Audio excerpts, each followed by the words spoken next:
whatever vision you have on the inside of you, once it manifests itself on the outside, then you can call yourself a champion.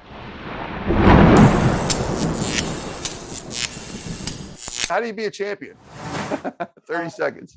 Yeah, first and foremost, like I said, understand that the only voice that really matters is your voice.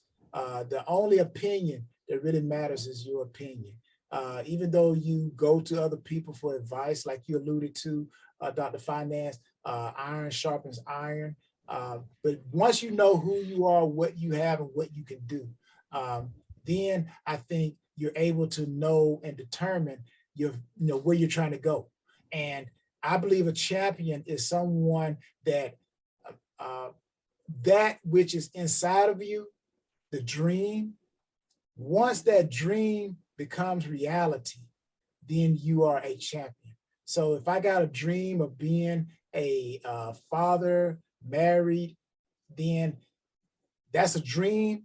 But then once it becomes from the inside to the outside, then I have reached that championship. Now it's all about just maintaining that championship.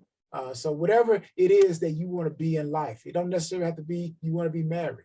It could be finances. I want to get out of debt, or I want to whatever. So whatever visions you have on the inside of you, once it manifests itself on the outside, then you can call yourself a champion.